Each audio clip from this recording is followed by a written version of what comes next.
My name is Alina Merrick, and I'm 28 years old. Competence doesn't grandstand. It hums beneath the surface, a quiet metronome that only gets noticed when everything else falls out of rhythm. I built my life around that hum. Dashboards that reconcile to the decimal, project plans that land where they're supposed to, a consulting adjacent analyst role that looks boring on paper and feels, in my head, like a clean white room. I wanted love to feel like that too. Steady, held, low drama. Connor loved drama the way sunflowers love light. 27, algorithm ready at any hour, a man who knew his angles and practiced sincerity the way other people practice scales.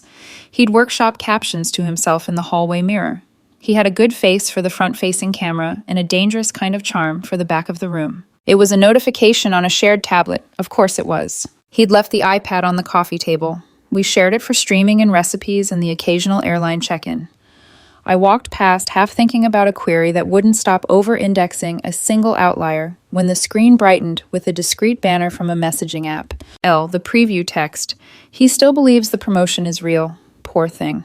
My mind supplied the missing letter before I could stop it. Lauren. Lauren Voss. My manager. 40-something, immaculate, the kind of corporate charisma that makes people forget to breathe.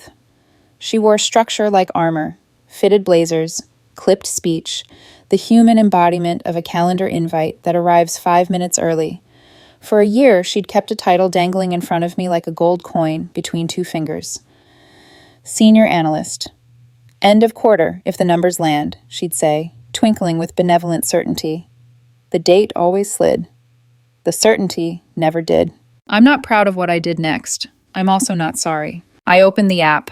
It was Connor's account. The thread with L stretched back 6 months, a thin gray archive of my slow, unknowing humiliation.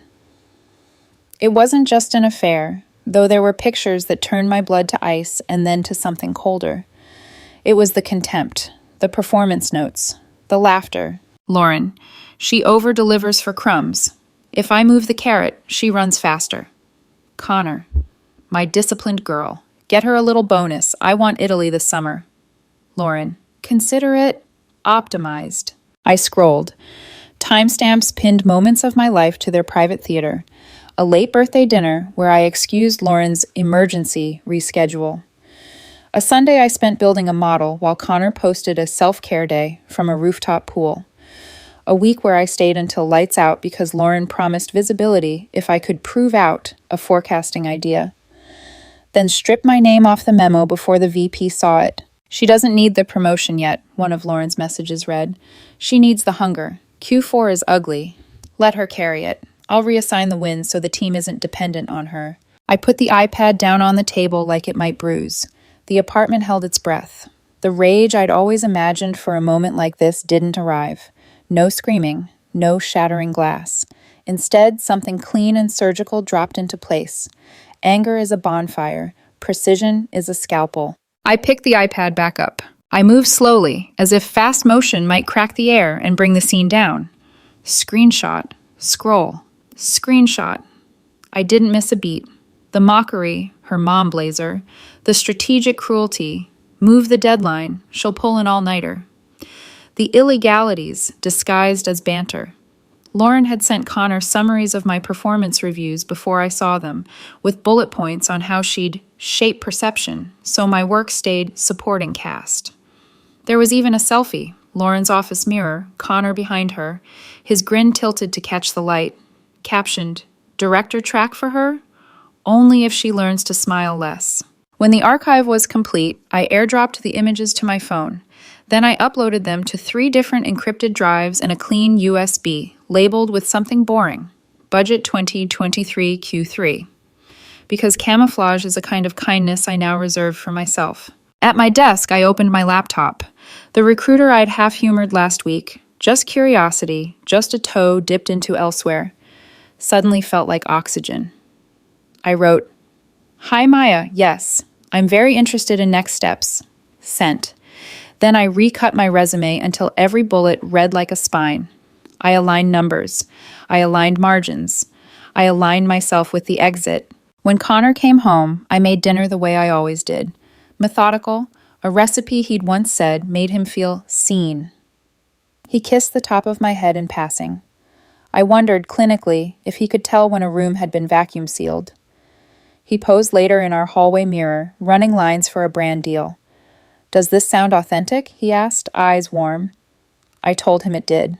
The next morning I woke up early, made coffee, and scheduled 4 applications to send at 8:02 a.m. I left him a note.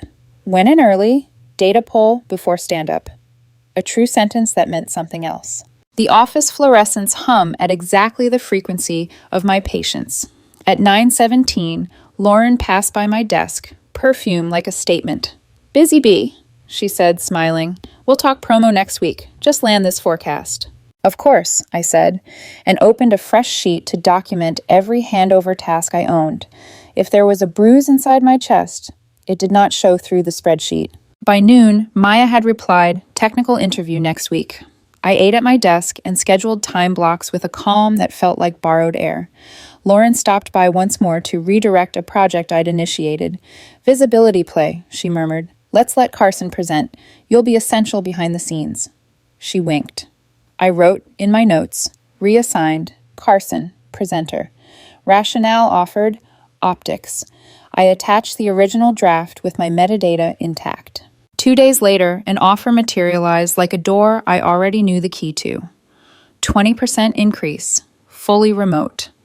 I said yes without using the exclamation point they wanted. Then, on a Tuesday, precisely 1 week after the iPad, I walked into Lauren's glass-walled office and placed my resignation letter on her desk. Her eyebrows did a delicate lift. "Alina, this is sudden." The smile was managerial, measured warmth with a darker seam. "A better fit," I said. "Opportunity I can't pass up." My voice made no promises, and that unsettled her. "We were just talking about your future here," she said, leaning back, trying on concern. "The promotion. Let's not be hasty. We can accelerate recognition." She laced her fingers, a choreography I knew too well. "How about end of quarter? 5% raise in the interim." It was almost funny hearing the exact breadcrumb she'd fed to Connor, the fake promotion made official, the insult of 5% dressed as generosity. I kept my face still. "I appreciate it, Lauren. My decision's made." Something in her gaze cooled. "Start documenting your handovers," she said. "We'll redistribute your pipeline. And Alina, professionalism, please." "Always," I said, and meant it in a way she wouldn't recognize. At home that night, I told Connor I'd resigned. His reaction was pure entitlement, polished by the camera. "You quit? Without talking to me first? What about the apartment? You know I can't." "I'll cover my share for another month," I said evenly. "You'll have time." He blinked, recalculating. He didn't know that the lease is in my name only. He didn't know that my boxes, for the past 3 nights, had been labeled as donations, but were actually essentials moved to a storage unit with a passcode only I knew. He didn't know because he had never needed to. I had always been the hum beneath his soundtrack. He turned away with a long, theatrical sigh, the kind that begs an argument. I didn't audition. That week, Lauren turned up the petty. In stand-up, "Let's get Alina's input while we still have her," she said, faux fond. The team stared at their keyboards. She reassigned a flagship deliverable to a junior with a public note about investing in people who are committed. She called me into her office and tried the mentor mask one more time. I watched her lips move and heard the cadence of a promise I'd seen screenshotted in private. The absurdity made me almost tender, for the version of me who'd believed. Connor tried tears. He confessed to feeling distant and admitted to a brief emotional lapse with someone that was over. He framed it as fear. My quitting had spooked him. He wanted a hug. What he wanted was an absolution that would make the next week easier for him. Finally, he played his closing card. "I spoke to Lauren," he said softly. "She really believes in you, Lena. She offered to fast-track the promotion. Maybe just stay?" The scalpel gleamed. "I heard you," I said. "I'm still leaving." By Friday night, the PDF was almost done. Every screenshot placed in order, timestamps preserved, annotations clean and narrow. No editorializing, just policy and evidence living side by side like 2 halves of a broken mirror. At the top, I typed the subject line I would send on my last day. Formal complaint and documentation of unethical conduct by manager Lauren Voss. The hurricane was coming. All I had to do was keep breathing and press send. The following Monday, I woke to a strange quiet, the kind that feels earned.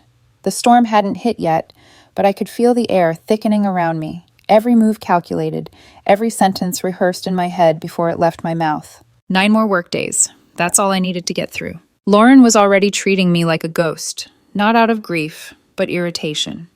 When people lose control, they rewrite reality. She preferred to think of me as impulsive, disloyal, ungrateful. It was almost comforting to watch her delusion bloom. At my desk, I worked with precision. Every email I sent was archived. Every project update was documented like evidence in a trial no one knew was happening yet. At lunch, Carson, the junior she'd given my project to, leaned over with a nervous laugh. "You're really leaving?" "I am," I said. "Sometimes you realize the foundation was never concrete, just polished plaster." He looked confused, but nodded. He was new. He didn't need to know the rot beneath the surface. That evening, I came home to Connor sitting on the couch, an open travel magazine on the coffee table. Tuscany. He'd circled a luxury villa with red ink. "Imagine us there," he said, like he was selling something.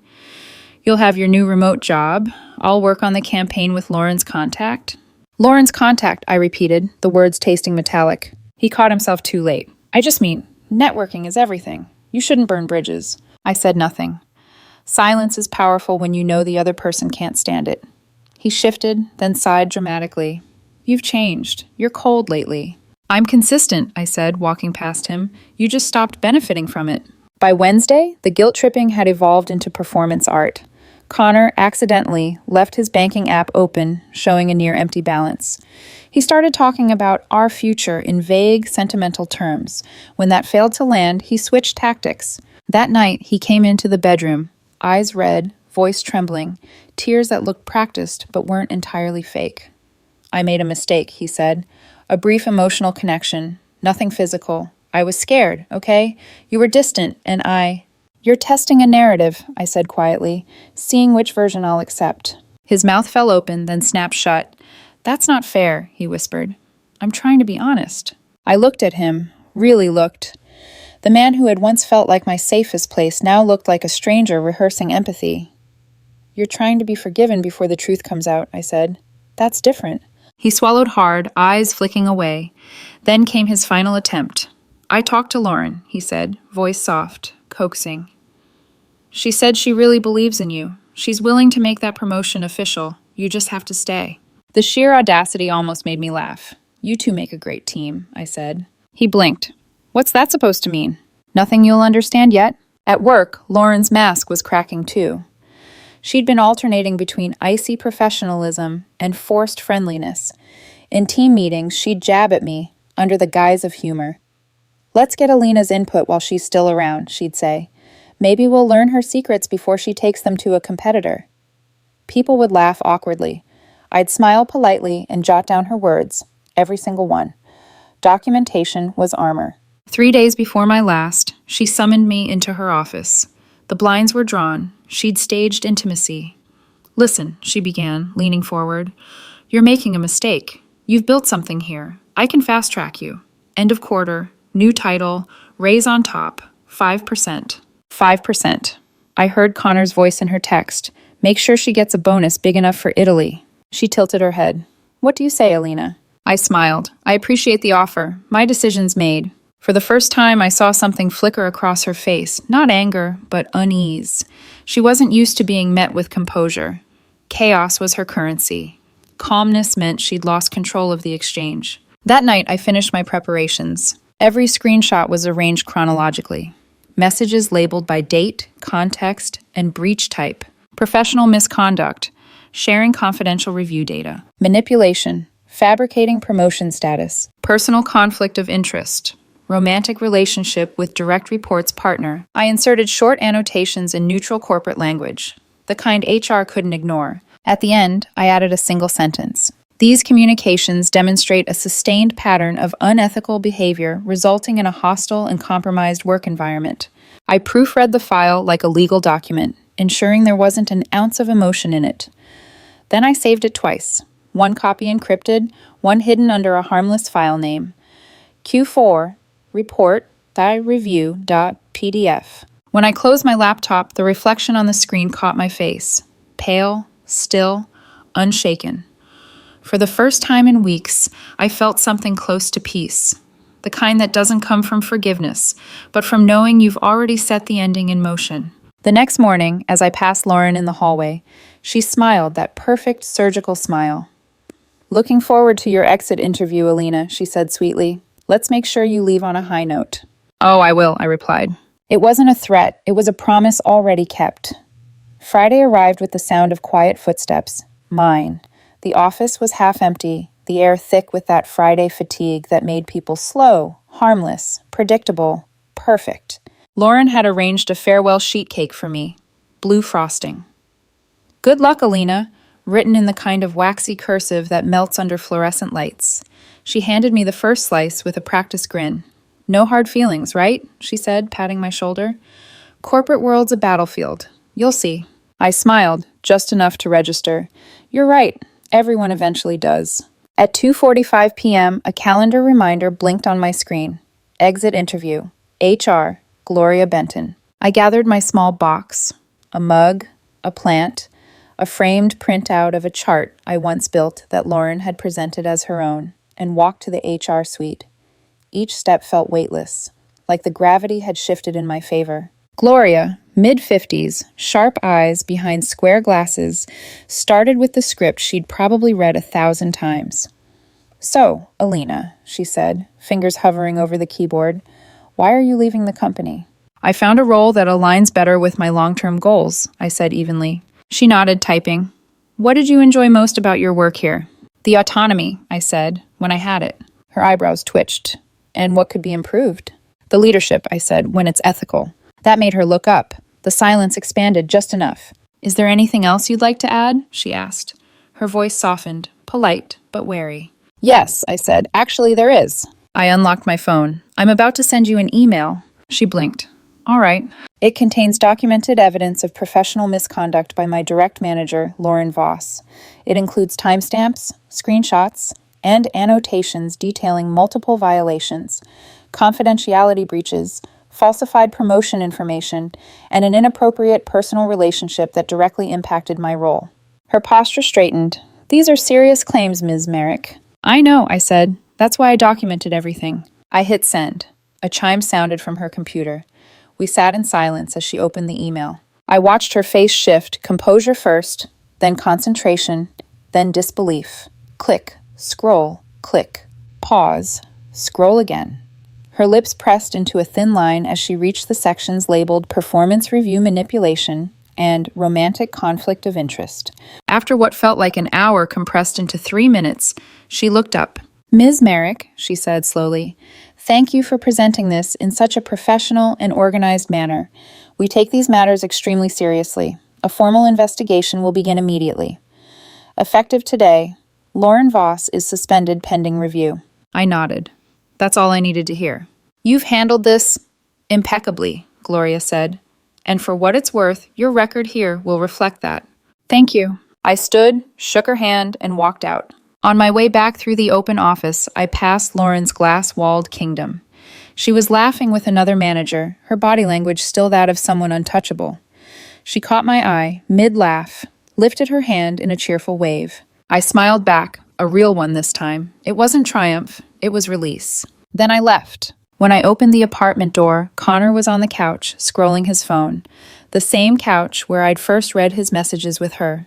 "You're home early," he said without looking up. "It was my last day," I said, setting my box by the door. "Oh, right," he kept scrolling. I watched him for a long second, the way his reflection shifted in the dark TV screen. Him, not seeing me, like always. "Connor," I said softly. He looked up, irritated. "What?" "I know about you and Lauren." The words hit like glass cracking. His fingers froze. Color drained from his face, leaving only raw panic. What are you talking about?" he stammered. "I'm not going to fight," I said, "or argue. I just want you to know that I know." He stood, defensive already. "You're being paranoid. She's my client, that's all." "I read the messages," I said, calm as water. "The ones where you laughed about the fake promotion, where she called me a workhorse, where you asked for a bigger bonus so she could fund your Italy trip." His face collapsed inward. "You went through my private messages?" You went through my life, I said. Fair trade. His panic shifted to fury. You can't just kick me out over a few texts. I have nowhere else to go. I kept my tone even. The lease is in my name. You have 3 days to move out. Sunday evening. I think that's generous. You can't do this, he whispered. You can't just ruin everything. I didn't ruin anything, I said, picking up my overnight bag. You and Lauren did. I just told the truth. He stepped forward, voice breaking. What did you do? I met his eyes. I reported her, with proof. The silence that followed wasn't just shock, it was recognition. He knew exactly what that meant. What happens now, I said, is whatever you've earned. I walked past him to the bedroom, unhurried. Behind me, I heard the sound of his breath catching. Small, wounded, human. I didn't feel satisfaction, just stillness. Sunday, I repeated before closing the door. The hurricane had made landfall. It's been 2 months since the storm broke. Life feels unnaturally still now. Not empty, just unburdened. The kind of quiet that hums when the noise finally dies, and you realize how loud the world used to be. The week after I left, chaos bloomed exactly as expected. Gloria called me discreetly. For your awareness, she said, her tone professional, but laced with something close to gratitude, Lauren Voss has been placed on indefinite leave pending termination. 2 days later, the company's internal memo went out. Gross misconduct and breach of confidentiality. The affair was gossip. The sabotage was policy violation. The gossip would fade, the violation would not. I didn't celebrate. I just closed my laptop and exhaled. Connor didn't disappear quietly. For 3 straight days, he called, texted, and left voicemails that ran the emotional spectrum. Rage, begging, nostalgia, self-pity. You don't know what she meant to me. You can't just erase 3 years. I can fix this if you'll just talk to me. He even had friends message me, the kind who thought they were being peacemakers, but were just carrying his panic. He's lost, Alina. Maybe you two could talk things through? Everyone makes mistakes. On Sunday afternoon, I returned to the apartment with 2 friends. Not for company, but as witnesses. Connor was there, shoving clothes into duffel bags, eyes red from too many sleepless nights, and too few apologies that mattered. You really mean this? He asked, his voice small for the first time. I meant it the moment you made me a punchline, I said. He looked like he wanted to fight, or collapse, or both. Instead, he muttered something under his breath and went back to packing. As we carried furniture out, I noticed the sleek espresso machine sitting on the counter, the one he'd insisted we needed for his morning reels, a Breville model that cost more than our rent for a week. I paused, looked at it, then said, I'm selling that. He shot me a look of exhausted hatred but didn't argue. It was over. A week later, a mutual acquaintance sent me a message. Connor tried to reach Lauren. She told him to lose her number. Apparently, after her termination, Lauren's carefully curated empire of influence had crumbled. She'd been blacklisted from her professional network for conflict of interest violations. Her name was now whispered, not admired. And Connor, well, his connections were all hers. Without her, he was just a man with an expensive coffee habit and no income stream. The poetic symmetry wasn't lost on me. I sold the espresso machine for $400 on Facebook Marketplace. In the listing, I wrote, barely used, comes with lessons in closure. A woman named Carla picked it up the next day, cheerful and unsuspecting. I used the money to buy a huge, overstuffed armchair for my new apartment. Soft gray fabric, wide enough to curl into with a blanket and a book. It became my ritual. Every night, tea in hand, quiet music playing, no mirrors, no performative smiles. Just silence. My new job is everything the old one wasn't. Challenging but human.